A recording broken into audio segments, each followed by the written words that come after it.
오늘 함께 보실 말씀은 마태복음 10장 1절에서 6절까지의 말씀입니다. 마태복음 10장 1절에서 6절까지의 말씀 한 절씩 교독하겠습니다.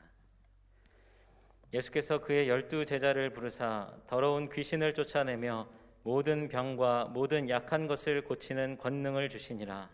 12사도의 이름은 이러하니 베드로라 하는 시몬을 비롯하여 그의 형제 안드레와 세베대의 아들 야고보와 그의 형제 요한, 빌립과 바돌로메, 도마와 세리마테, 알페오의 아들 야고보와 다데오, 가나나인 시몬 및 가룟 유다 곧 예수를 판 자라.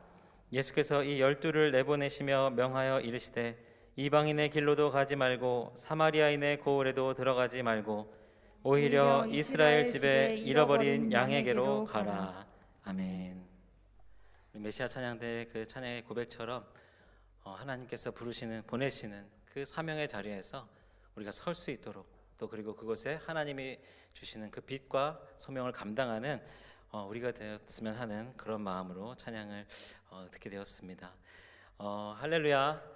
우리 코로나로 인해서 좀 여러 가지 좀 마음은 좀 무겁고 또 여러 가지 어려운 뉴스들이 계속 들려오지만, 그래도 이 자리에 모여서 함께 예배할 수 있도록 하신 그런 하나님의 은혜에 감사하시면서 우리 좀 주위에 여러분들 이렇게 누가 앉으셨는지 돌아보시면서 잠깐 교제하시면 좋겠습니다. 특별히 건강한 모습 볼 수 있어서 너무 좋습니다. 이렇게 좀 인사하시면서 또 교제하시면 좋겠습니다. 네. 우리 영상으로 예배하시는 분들은 너무 섭섭해하지 마시고요.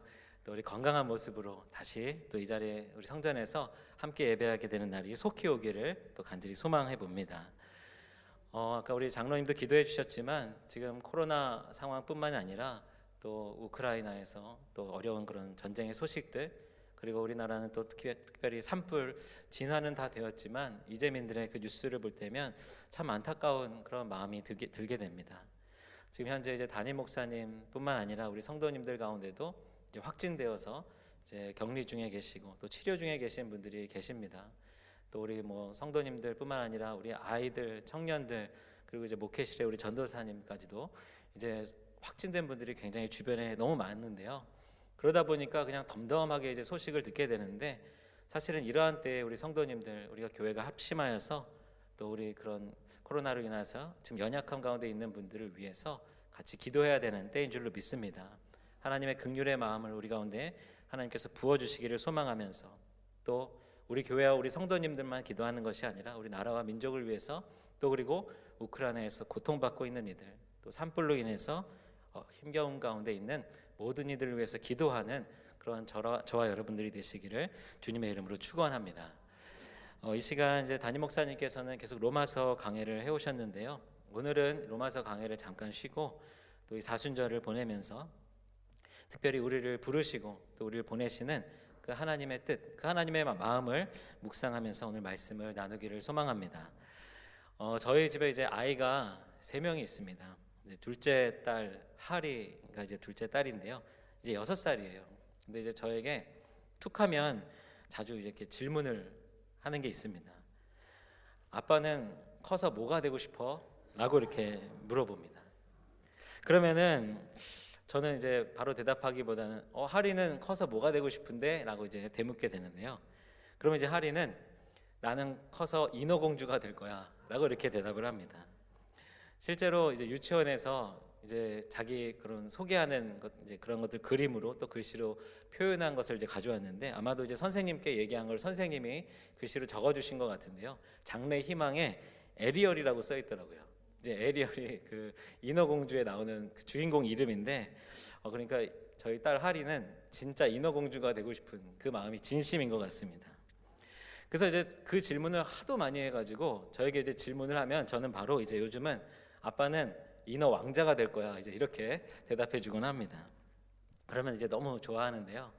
근데 이제 그 질문을 하도 많이 듣다 보니까 어느 순간부터는 그게 그냥 아이의 동심 속에서 하는 질문으로 느껴지지 않고 제 마음 가운데 왠지 하나님이 물어보시는 듯한 그런 신앙적인 질문으로 느껴졌습니다.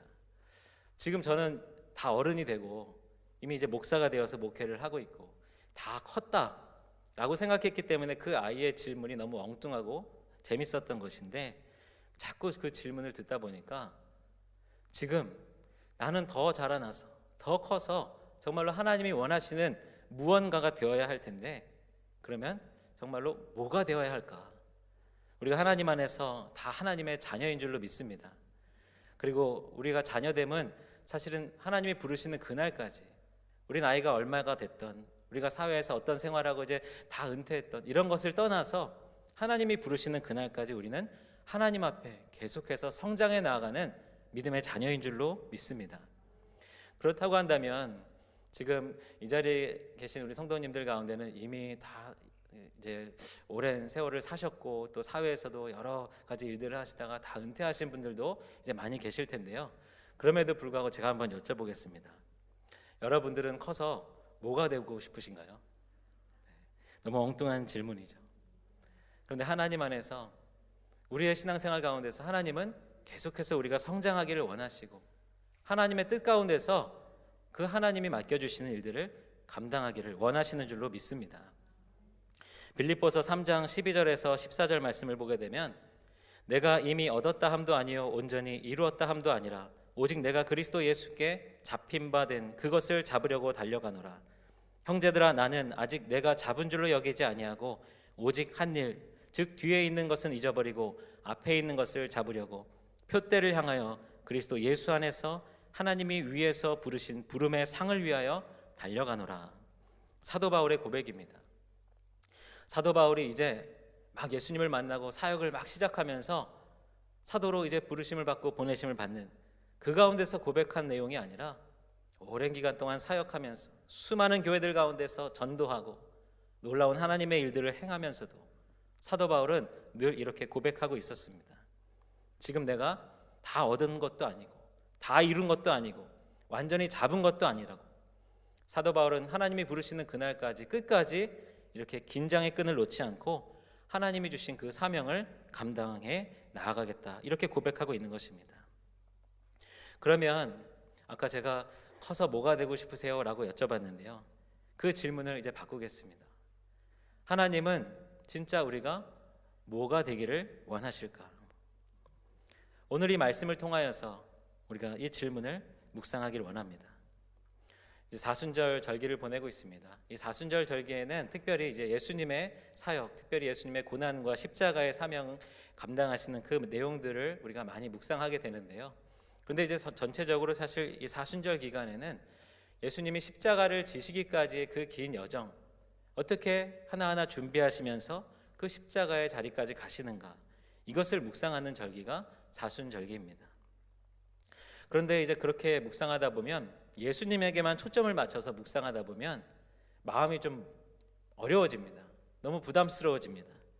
왜냐하면 예수님은 이미 성품도 너무 완벽하시고 능력도 있으시고 너무 말씀으로 성령으로 충만한 가운데서 그 사역을 감당하고 계시기 때문입니다.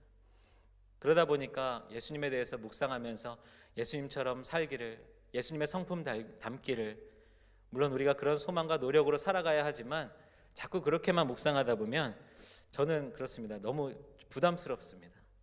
그런데 이 사순절기에 예수님의 그 사역을 묵상하면서 계속 만나게 되는 사람들이 있습니다. 바로 예수님의 제자들입니다. 예수님이 부르시고 그 공생의 기간 동안에 계속해서 동행하셨던 예수님의 제자들의 이야기를 함께 읽고 묵상하다 보면 조금 이렇게 마음의 위안이 됩니다.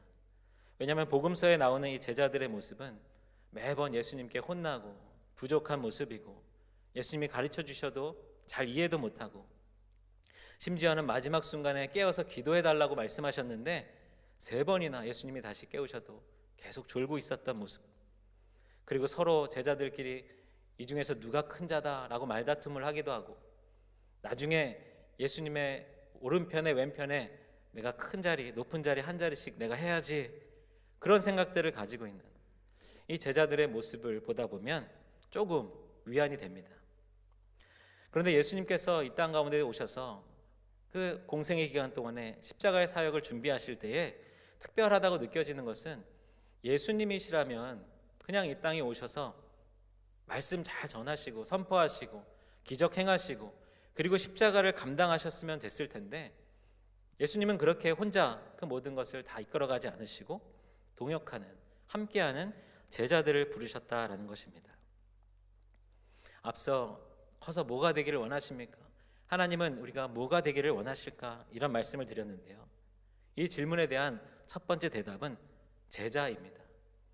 하나님은 먼저 우리를 제자로 부르십니다. 예수님이 하셨던 것처럼 우리 한 사람 한 사람을 제자로 부르신 줄로 믿습니다. 누가복음 6장 12절 13절 말씀을 보게 되면 우리가 오늘 읽었던 본문은 마태복음 본문인데요. 예수님께서 제자들을 부르실 때에 그냥 지나가다가 우연히 누구를 발견하고 제자 삼으신 것이 아니라는 것을 알게 됩니다. 이때에 예수께서 기도하시러 산으로 가사 밤이 새도록 하나님께 기도하시고 밝음에 그 제자들을 부르사 그 중에서 12를 택하여 사도라 칭하셨으니, 사복음서를 보게 되면 모두 제자들에 관한 기록이 등장을 하는데요. 특별히 이 누가복음 본문에는 예수님이 제자들을 부르시기 전에 밤새도록 기도하신 후에 제자들을 부르셨다라고 기록하고 있습니다. 그냥 우연히 어쩌다가 마주쳐서 부르신 것이 아니라 예수님은 먼저 예수님과 함께 동역하고 그 사역을 감당할 제자들을 기도로 준비하고 계셨습니다. 베드로와 안드레, 야고보, 요한 이 어부 출신의 제자들도 밤새도록 그들이 고기를 잡지 못하는 모습을 예수님은 다 지켜보신 후에 그들을 부르셨습니다. 세리 마태를 부르실 때도 그 마태의 삶이 어떤지를 다 알고 계시면서도 마태를 찾아가셔서 함께 그 마태의 세리 친구들과 함께 식사하시면서 마태를 제자로 부르십니다. 요한복음 말씀해 보게 되면 이제 바돌로메라고도 하는데 나다나엘이라고 하는 제자를 부르실 때에는 그가 무화과 나무 아래에서 진리에 대해서 궁금해하며 생각하고 있는 그 모든 것을 다 보시고 나다나엘을 부르십니다. 아마 성경에 다 기록되진 않았지만 나머지 제자들을 부르실 때에도 저마다의 그 상황과 스토리 속에서 예수님이 그들을 부르셨을 것입니다. 2절부터 보게 되면 이 제자들을 소개하고 있습니다. 12사도의 이름은 이러하니 베드로라 하는 시몬을 비롯하여 그의 형제 안드레와 세베대의 아들 야고보와 그의 형제 요한, 빌립과 바돌로메, 도마와 세리마테, 알페오의 아들 야고보와 다데오, 가나나인 시몬 및 가룟 유다. 이렇게 예수님의 제자들을 소개하고 있습니다. 그런데 이제 한 사람 한 사람 살펴보다 보면 예수님이 밤새도록 기도하시고 그렇게 심혈을 기울여서 뽑은 제자들이 맞나라는 생각을 해보게 됩니다.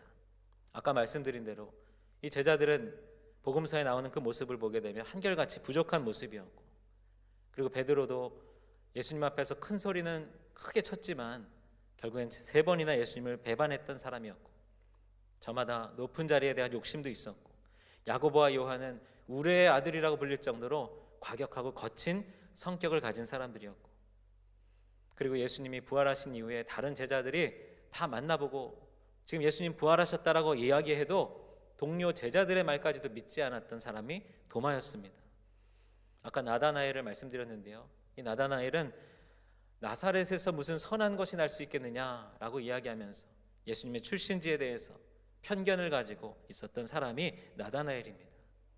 세리마테도 그가 세리라고 하는 직업을 갖게 됐던 것은 이 당시 복음서 시대 당시의 상황으로는 그는 물질에 욕심이 있었던 사람이었고 출세에 욕심이 있었던 사람이었다라는 것을 알게 됩니다.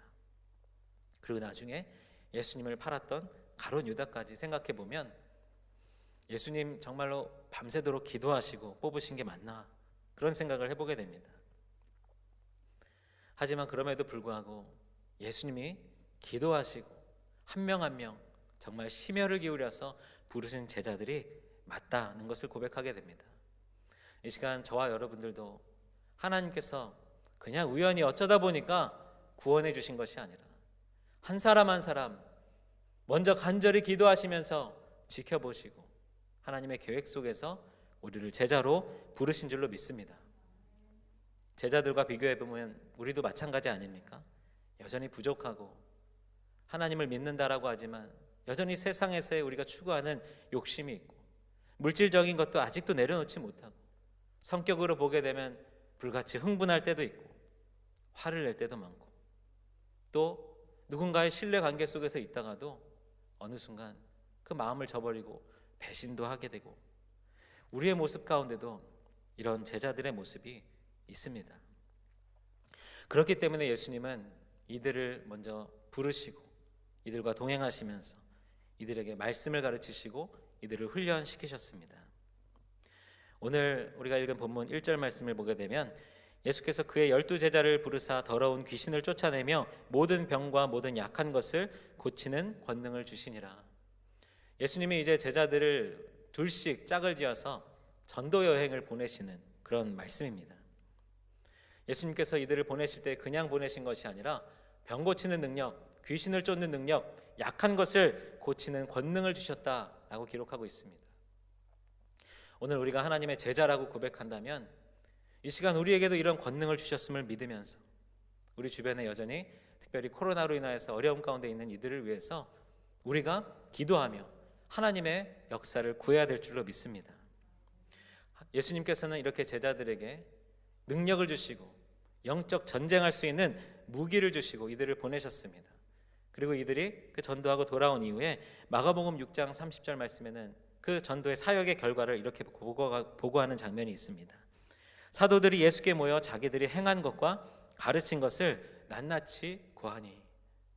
처음에는 두렵고 떨리는 마음으로 예수님이 가라고 하시니까 그냥 둘씩 2인 1조가 되어서 전도를 갔을 것입니다. 예수님이 말씀해 주신 그 권능이라고 하는 것이 어떤 건지 제대로 이해하지 못한 채로 그저 그 보내시는 곳으로 나아갔을 것입니다. 그런데 그곳에서 놀라운 일들이 일어납니다. 귀신을 쫓는 일들이 일어나고 병든 자들을 고치는 일들이 일어나고 예수님을 믿게 되고 예수님을 따르는 자들이 일어나게 됩니다. 이것을 경험한 제자들이 지금 주님께 나와서 예수님 어디에 갔었는데 저희들이 이런 일을 했습니다. 제가 이렇게 기도했더니 귀신이 쫓겨나고 병든 자가 고침을 받는 그런 놀라운 일들이 일어났습니다. 지금 예수님께 막 그런 보고를 하고 있는 것입니다. 예수님께서는 제자들에게 이런 권능을 주시고 제자들을 보내셨듯이 하나님께서 이 시간 저와 여러분들에게 이러한 권능을 허락해 주시고 이러한 능력을 우리에게 부어주시고 우리의 사명의 자리로 우리를 보내시는 줄로 믿습니다. 예수님의 이 제자들을 부르심은 그 부르심에서 끝났다라고 한다면 의미가 없는 것입니다. 예수님이 왜 제자들을 부르셨습니까? 오늘 1절 말씀에 예수께서 그의 12제자를 부르사라고 되어 있습니다. 분명히 처음에는 제자로서 부르셨습니다. 그리고 그 부족한 제자들 한 사람 한 사람에게 권능을 주시고 말씀을 가르쳐 주시고 예수님의 사역을 보게 하시고 예수님의 성품을 담게 하여 주시고 그리고 그들을 훈련시키신 이후에 그리고는 이들을 보내십니다. 오늘 5절 말씀에는 예수께서 이 12를 내보내시며 명하여 이르시되 라고 되어 있습니다. 오늘 제가 설교의 제목을 부르심과 보내심이라고 지었는데요. 예수님께서 제자들을 처음에는 부르시고 그리고 이들을 연단시키시고 훈련시키신 다음에 다시 보내시는 것을 보게 됩니다. 신약 성서에서 제자라고 하는 말은 헬라어 원어로는 마데테스라고 하는 단어를 사용합니다. 이 마데테스는 배우는 사람, 제자, 생도라고 하는 그런 뜻을 가지고 있습니다.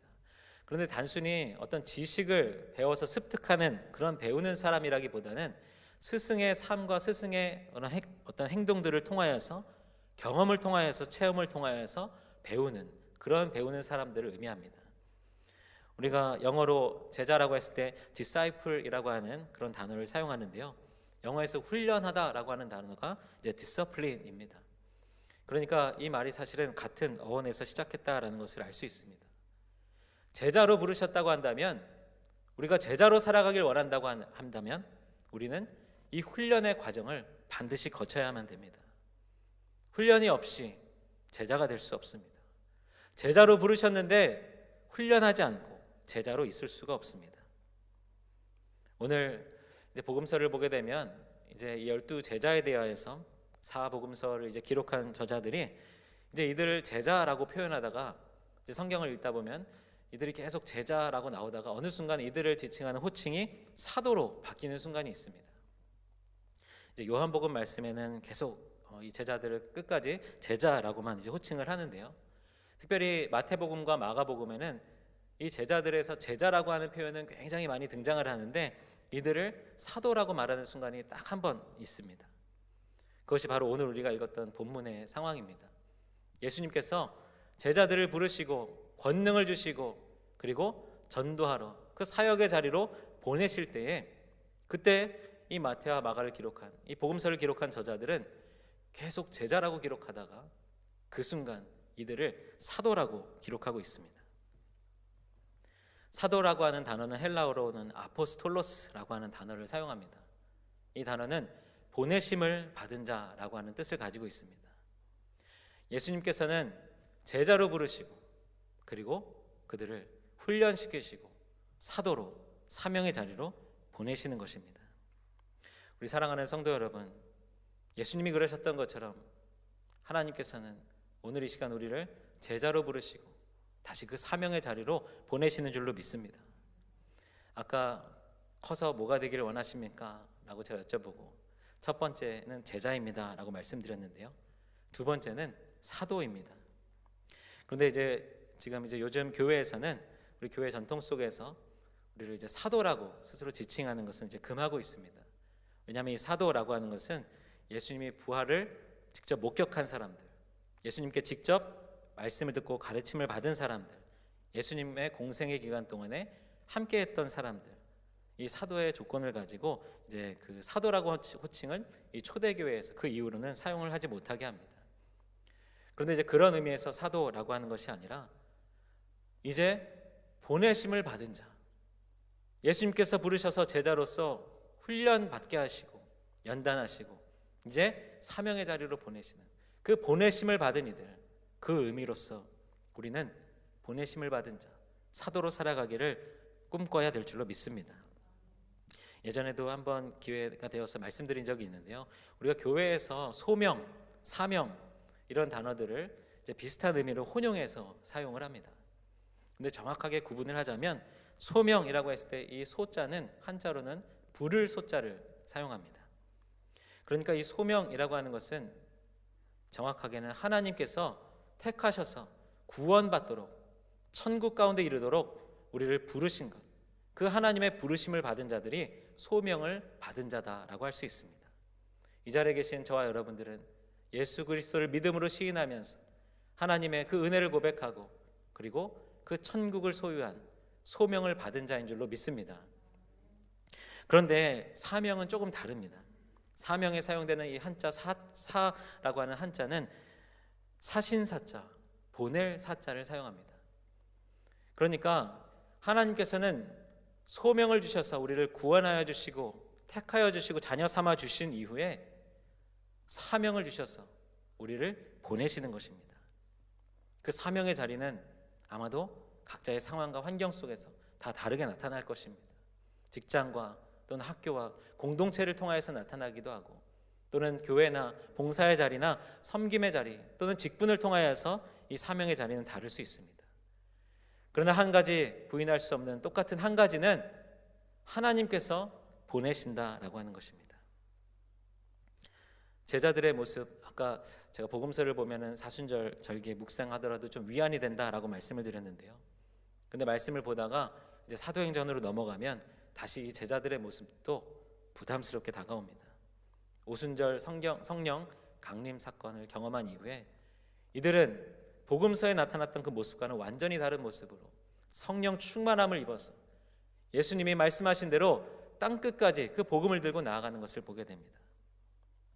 우리 이 12 제자들, 이제 가룟 유다를 제외하고 다시 나중에 마띠아라고 하는 제자를 다시 세우게 되는데요, 마띠아까지 포함해서 이 모든 제자들이 마지막 순간까지 하나님의 사명을 감당하면서, 또 이 제자들 중에 많은 사람들은 실제로 순교하면서, 베드로는 로마에서, 야고보는 예루살렘에서, 도마는 인도에서, 바돌로메는 소아시아에서, 그리고 다른 제자들도 이것저것에서 순교하면서, 그리고 또 요한은 우레의 아들이라고 하는 별칭을 가졌었지만 사도로서 보내심을 받았을 때에는 사랑의 사도라고 일컬어질 정도로 하나님의 말씀, 그 사랑을 선포하는 자로서 끝까지 그 사명을 감당하게 되는 것을 보게 됩니다. 성경에 보게 되면 이렇게 하나님께서 부르시고 또 보내셔서 쓰임받는 인물들이 많이 등장합니다. 하나님께서는 모세를 부르십니다. 떨기나무 가운데서 모세를 부르시고, 그리고 하나님의 능력을 체험하고 하나님을 알게 하신 이후에 애굽의 바로 왕에게로 보내십니다. 이스라엘 백성들을 이끌어가도록 모세를 보내십니다.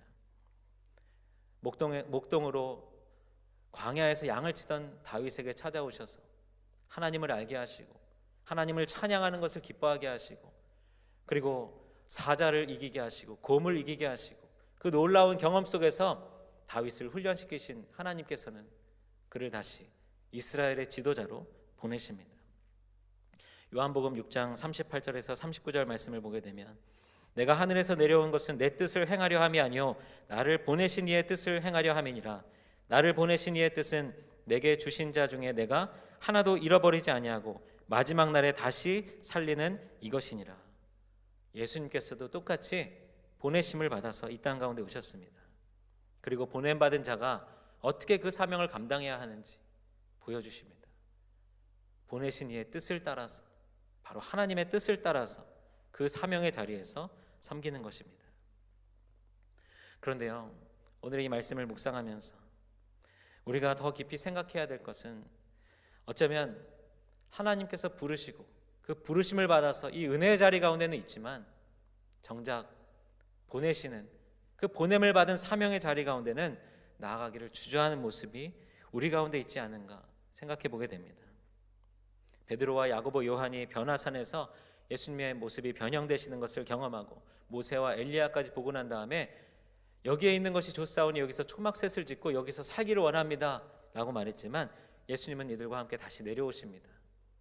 왜냐하면 그곳에서 황홀한 은혜의 경험을 하는 것이 이들을 부르신 이유가 아니라 땅끝까지 주님의 복음을 전하는 사명의 자리로 이들이 나아가도록 예수님은 제자들을 부르셨기 때문입니다. 우리 신앙생활 하다 보면 은혜의 자리에 있는 것이 얼마나 좋습니까? 너무 친한 분들과 잘 맞는 분들과 예배드리고 기도하고 삶을 나누고 교제하고 그리고 익숙한 자리에서 봉사하고 섬기는 것, 그 자리에 계속 있는 것이 얼마나 좋습니까? 그런데 어쩌면 하나님께서는 내가 조금 불편하고 내가 좀 어색하고 한 번도 해보지 않은 것 같고 그리고 한 번도 다가가 보지 않은 사람에게로 우리를 보내길 원하시는 것은 아닐까? 우리 공동체 안에서 소외받고 있는 이들, 많은 사람들이 섬기기를 싫어하고 꺼려하는 그 자리, 또 세상 가운데서는 믿지 않는 이들 가운데 담대하게 말씀을 선포하며 그리스도의 향기를 내며 살아가야 하는 것, 그것이 불편하고 어색하고 좀 주저하게 되더라도 나를 보내신 사명의 자리라고 한다면 우리가 부르신 그 은혜의 자리에만 머무는 것이 아니라 예수님을 믿고 의지함으로 사명의 자리까지 나아가야 될 줄로 믿습니다. 우리가 신앙생활이라고 하는 그런 단어를 참 많이 사용합니다, 교회에서.